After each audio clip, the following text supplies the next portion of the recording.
Nobody cares what the vendor has to say, I often tell my CEO.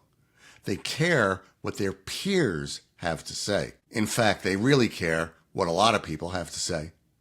The analyst industry is predicated on the thought that buyers want to hear from independent third parties to help them make the best purchase decisions for their business.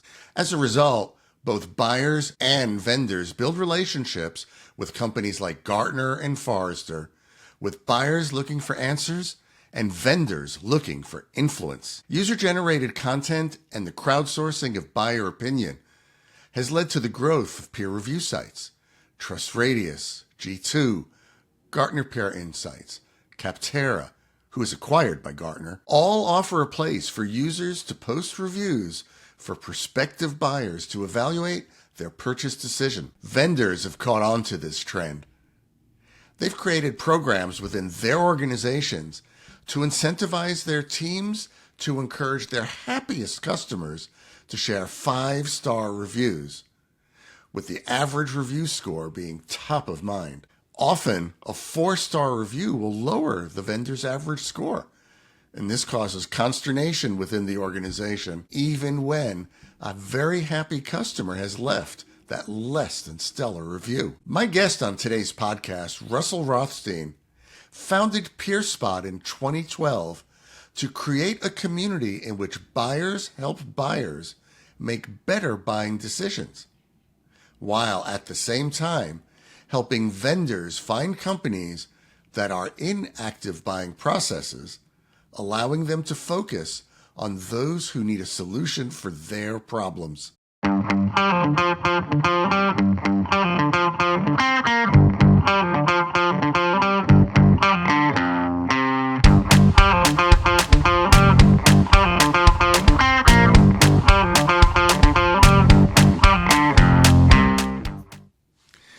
Russell, thank you so much for joining me today. Really excited about our conversation. Please tell our viewers a little bit about yourself and about PeerSpot. Sure. Thanks, Gary. It's great to be here. So I'm an enterprise software guy, entrepreneur. I started PeerSpot now 13 years ago. We actually started as a different name called IT Central Station. That's a whole story in itself. For the past 3 years, we've been known as PeerSpot. And coming from the enterprise software world, I saw firsthand how hard it was to get good information when making critical decisions about what software to buy. And so I wanted to build a platform, PeerSpot buying intelligence platform, that makes it not just easy for people, be professionals, to make decisions about enterprise software, but to get really good content. Because I found that it actually, there were a lot of, and there still are a lot of places to go to find very superficial and questionable content. But I wanted to build a site that's really going to make a difference for technology professionals. And so a place they can go, and they know it's peer-based, so from their peers, which is how we've got the PeerSpot name, and they have content that they can trust and rely on. And that's been our guiding light, our beacon, since we started the company. I remember when you did the rebrand a few years ago, and I think I've commented to you in the past, I thought it was so successful, I completely forgot the first name of the business, and I thought you did an excellent job with that.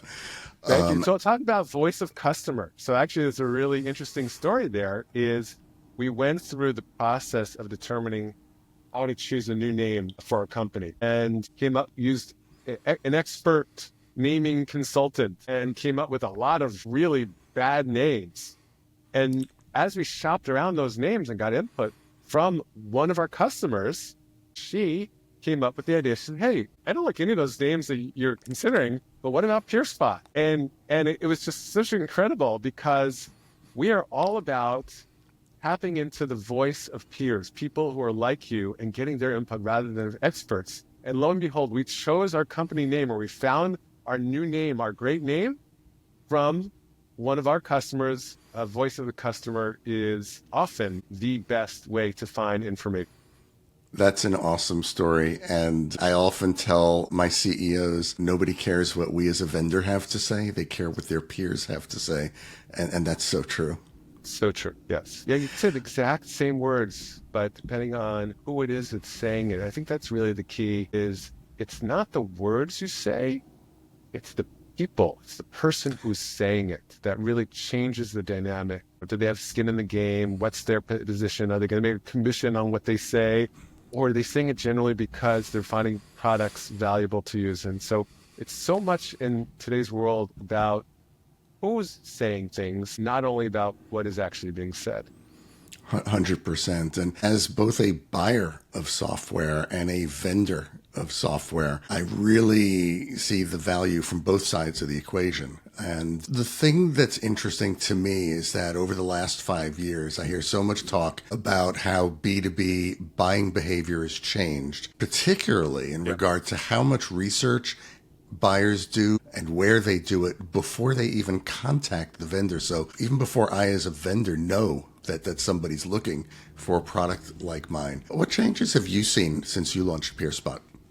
Yeah, that's right, Gary. So research shows that now 80% of the buying process happens online before the potential customer makes contact with the software vendor. So before they walk up to your booth at a trade show, before they fill out your form on your website, before they send an email, what have you, before they take a call from you, before they join a demo, they've done 80% of the buying process. And in most cases, they've already built a shortlist and narrowed it down to 2 vendors. That's usually where they are before they even engage with you. So that's been a dramatic change in the software buying process. The internet and AI is empowering buyers, in many cases, overwhelming them with information, but certainly giving them a lot of data that they can use, and they're using it obviously to that advantage. So the B2B buying process has changed significantly just in the last 5 years. It's really interesting, your comment about how they have 2 vendors on the short list. And the research I've read is similar to that. And it indicates that the first vendor that the people contact is in over 70% of the cases, their top choice. And what's interesting to me is how, 10 years ago, as a marketing leader, I could have made my own decision. I want to buy this product, I get approval, and off we go. But today, there's a lot more folks involved. Frankly, buying committees are bigger. So even if I've got my primary vendor, there's going to be others in the buying committee who want to check out vendor B and vendor C. Is that what you're seeing? And how does that impact your world? Yeah. So another thing that's changed in the last few years is the size of buying committees. So like you said, Gary, that those buying committees are very important. Again, we're talking about enterprise, right? Not SMB. SMB still tends to be, a single buyer, knows what she or he wants to do, often will make the purchase on the website and move forward. But when talking about enterprise buying, now there's more and more people on that buying committee. Those things are increasing. IT has always been involved, even if it's a non-IT purchase. Obviously, cybersecurity becomes even more important these days. And then obviously you have all the business constituents involved in communications and other pieces as well. So those buying committees are increasing. And like you said, yes, people have different agendas and not everyone thinks in a uniform way. So there could actually be multiple products that they're interested in. That is true. And that's changed as well, the buying process, in terms of you've got more people to please or accommodate.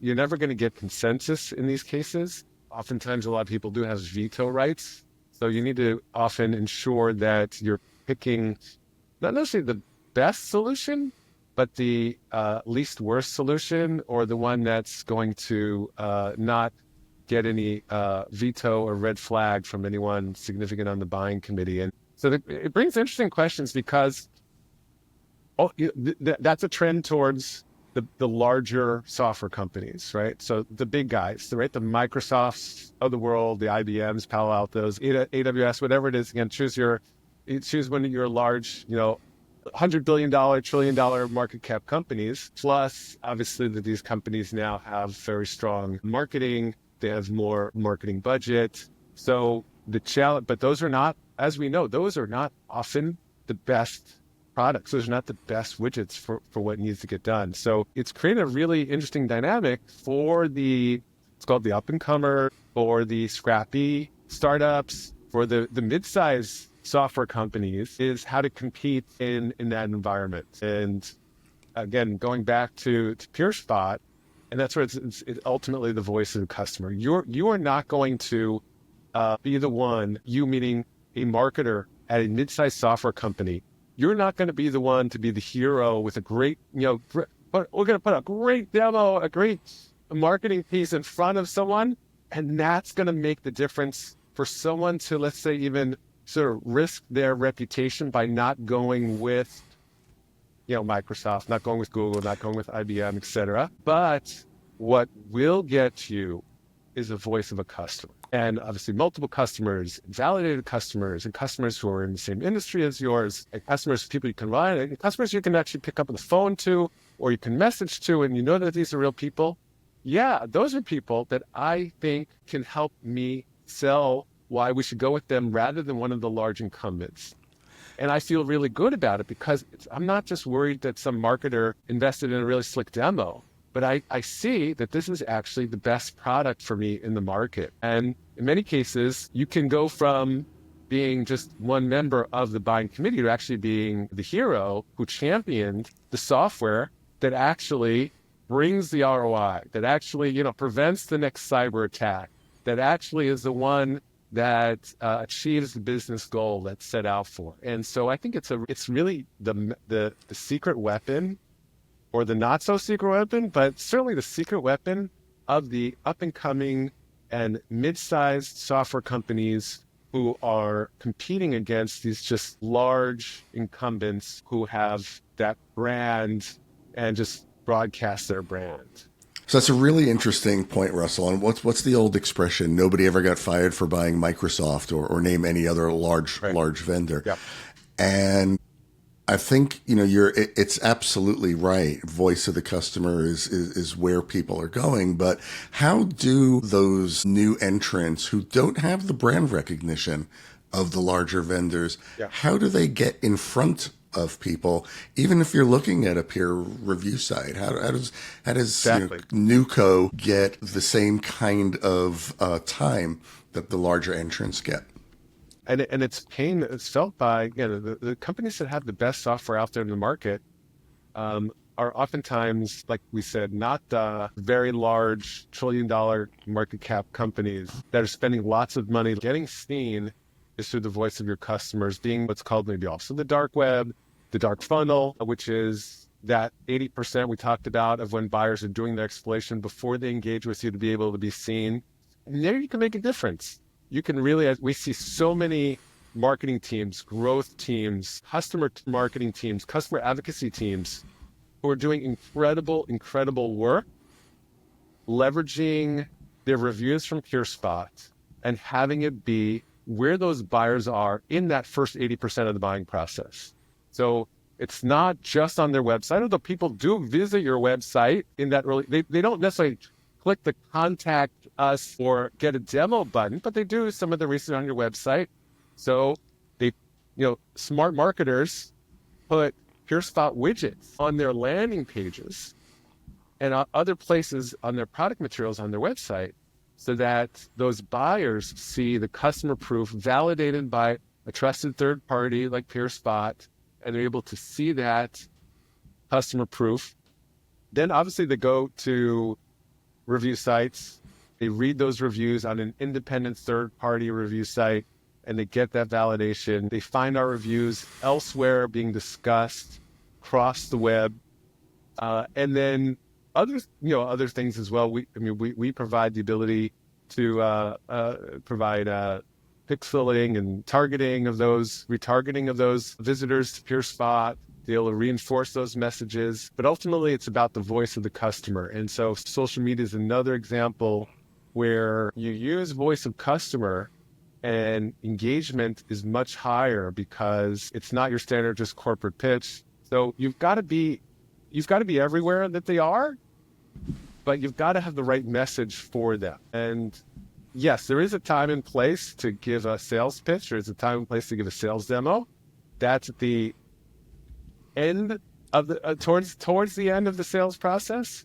In that first 80%, you've got to be ready and have your message in the voice of your customers. And again, I say your message, you don't really control it either. And that's another thing is you gotta as a marketer, you gotta feel comfortable the fact that your customers are not necessarily going to articulate exactly 100% on message how you'd want them to, but their authenticity is going to make a difference, and that's going to be your best salesperson. You just led me to my next question. That's awesome because I think you're right. I mean, I've seen companies who pay for reviews, who incentivize either their customer success team or actually will offer gift cards to their customers. How do you guard against inauthenticity? So sometimes they'll only ask the customers who are going to give 5-star reviews because any 4-star review lowers our score, right? If we're a 4.7. Yeah. And it feels inauthentic if you're really biasing that. So how do you guard against people kind of gaming their reviews? Here at PeerSpot, I mean, that's been part of our DNA from day one. Transparency is a very big part of it, where the review is sourced from. So we provide that transparency. We also vet every reviewer by phone, very different than any other B2B software review site. So we talk to all those reviewers, every reviewer, and have a phone conversation and collect that review conversationally with them via phone to ensure that it's a real person, really using the software, and have an in-depth conversation. So that's why also PeerSpot reviews are 8 to 10x longer, more in-depth, higher quality than you'll find in other sort of Yelp-like review sites of B2B software, where you'll find, very common on those other review sites, 2-3 sentences, liked it, didn't like it, and not much more than that just to get a gift card. At PeerSpot, we're having in-depth conversations with technology buyers every day. And we get to the heart of their use case, their business case. We get into how they deploy it with other products in their environment. We get into gotchas. We require them to provide, even if they say, yeah, this has been a really successful software at our company.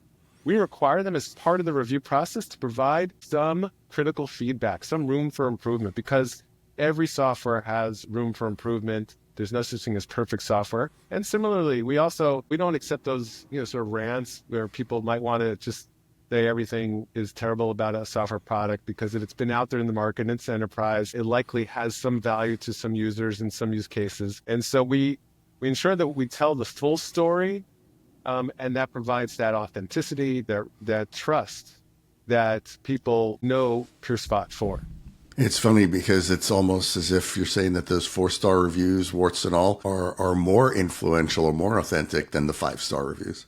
That's right, Gary. Some research has shown that Google's shown that in the B2C world, that 4-star reviews are more influential in a positive way than 5-star reviews. Now, we all know that, right? Go to Amazon. I see a 5-star review, I glaze over it, especially, if the title of the review is all positive. And my eyes certainly go towards the ones that have a mix of pros and cons. And so, we all know that. That's how we look at our own reviews when we're doing shopping. And so certainly with software buyers, they take the same approach. I almost sometimes look at the 1-star reviews to see how much I can discount them, what they say. Also, exactly. And it's funny, you remind me of my LinkedIn posts. People will say, great post. And I'm like, it would be nice if you had said why, or maybe ask me a question so that we can engage. That's more and more coming from people using AI to automatically, we've moved past we still are in the place of AI generated spam LinkedIn messages. And now we've moved on to people using AI to create spammy comments on LinkedIn posts as well. So it's all about building that authentic connection with people. AI is a really interesting and kind of polarizing topic, right, Russell? Has it found its way into the peer review, the voice of the customer world? Yeah. There's the good news and the bad news. And to the bad news, let's start with that first, is unfortunately some sites have provided a way for people to create AI-generated reviews in order to game their ratings and rankings and all that. A recent study showed that a couple of other review sites, one of them had up to 30% of its reviews were fake or AI-generated. And that's really a shame, because that's unfortunately giving a bad name to the entire B2B software reviews industry, and that's really unfortunate. And so that's the dark side of AI. The good side of AI is that AI can be very valuable in terms of vetting users, in terms of summarizing content, real user-generated content in an effective way, in terms of editing reviews, in terms of doing sentiment scores. So we take advantage of those things, but always making sure that the raw content, the reviews, are 100% real and authentic and genuine. And that's really important, especially given the latest FTC ruling. Gary, I don't know if you heard about this, but the FTC issued a final ruling on fake reviews, fake and AI-generated reviews. This is something that they had been looking at for over a year, and then came out with their ruling just recently. And the FTC will now be issuing fines to companies who are facilitating or tolerating fake or AI-generated reviews. And so fake reviews include giving people gift cards and incentives in order to provide 5-star reviews. It's allowing people who are not real users or customers to provide reviews, etc. And a fine of $50,000 per violation. So 10 fake reviews, that's $500,000. And you can do the math, and it becomes hundreds or thousands of fake reviews, again, which you might see on other platforms. And when that came out, we celebrated because, first of all, I sleep really well at night knowing we've got clean, 100% authentic, real reviews on PureSpot. And two is because we've been beating this drum since the outset, since we started the company. And it was really great to see the FTC validating that with their latest ruling. No, that's awesome. And it's important. It's because at the end of the day, it's all about trust. That if you cannot trust that the reviews are authentic, are by real users, are not influenced by the promise of some compensation, then the whole thing falls apart. You've lost trust in the whole thing. So that's so important. Speaking of trust, right, there's so many third-party sources, right, that buyers go to. Go to review sites, we go to analyst firms, obviously go to the various vendor websites. What's the most meaningful, the most valuable places for buyers, to get the information they need to make their best purchase decisions? Well, there's a role for all of these sources and sites. Again, we're talking about, especially in enterprise software buying, and we were never of the illusion that just analysts will disappear off the face of the earth, or consultants will disappear off the face of the earth, or technology news sites will disappear. There will be a place for all of those sources, but our belief is that voice of customer is the number one most influential source. And like I said, we started this company 13 years ago. And since in those 13 years, there have just been, in society, in our country, in the world, more and more, so-called crises of trust. Trust in our political leaders, people who we see on social media, people we read about, and other so-called experts in the industry. And that disillusionment also is happening in the B2B world. So if you look at the data, more and more, there's less credence in the analysts, in journalists, technology journalists. I remember the days where those used to be very influential sources. You don't find that nearly as much today. Consultants, people continue to use that voice of customer, reliable voice of customer, continues year after year to be more and more influential, and now the most influential source in the buying process. So I think all of those pieces will continue to exist. It's a question of what the right mix is and where you are in the buying journey. And what we're excited about at PureSpot is that voice of customer can be used in the early stages of discovery, or even before that, when you're just learning, do I actually have a problem that I need to buy something for? You can tap into the wisdom of the crowd and the voice of other users to get that information. Maybe like Reddit, when you're doing the early discovery, you can use our product recommendation engine to find out, based on people like you, what are the other products I should be adding to my long list. When we start the buying process. And then further down the funnel and bottom of the funnel, meaning towards the end of the buying process, there's also obviously lots of very, very important ways that voice of customer and peers are helpful to make a good decision. Thank you, Russell. Now, at this point in every episode, I put my guests on the spot and ask for 3 key takeaways for our viewers. What are the 3 best practices that vendors should consider to best leverage customer reviews to maximize their selling opportunities? Okay, so the first one is to do it in an authentic way. And that means providing attribution to the review platform. That is super, super important. The voice of the customer, don't abuse it, because if you abuse it, and it'll become like the next case study. We all seen what happened to marketing case studies. These flashy, shiny marketing case studies are supposedly voice of customer because that's what the customers say about your product, but because it's built in-house by marketing teams, gone through legal, gone through communications, gone through approval from the customer. It's all positive. It's all polished. It has 0 marketing value, right? What provides much more value is that authentic customer. So ensure the voice of customer, you're using it in a authentic, balanced way. You'll get you much further than trying to put a marketing spin on the voice of your customers. That's number 1. Number 2, it's really important to drive business. You want reviews, voice of customer to have business outcomes. And this is something that we talk a lot about with different members of the marketing teams at software companies that work with PeerSpot. There are some teams that are very outcome, ROI centric, demand gen teams, digital marketing teams, etc. There are other teams in marketing that don't often, I'm not saying that they don't want to, but don't often spend the time and resources to prove the ROI, the value of their marketing investment.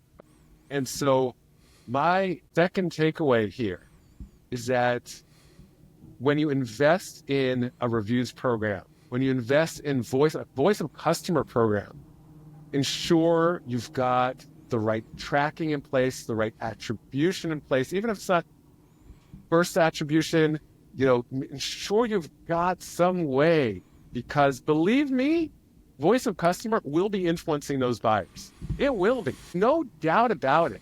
The only question is, will you be able to show it and prove it? Because at the end of the budget cycle, someone will ask, what did we get from our investment in customer marketing, customer voice of customer content, et cetera? So do that work up front. It's really, really important, especially in today's market. I think the third is to focus your time.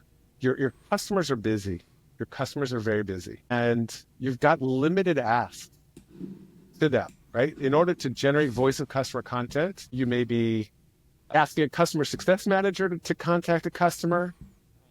Or you may be doing it yourself in the marketing team. If you have access to your customers, you may be sending them an email.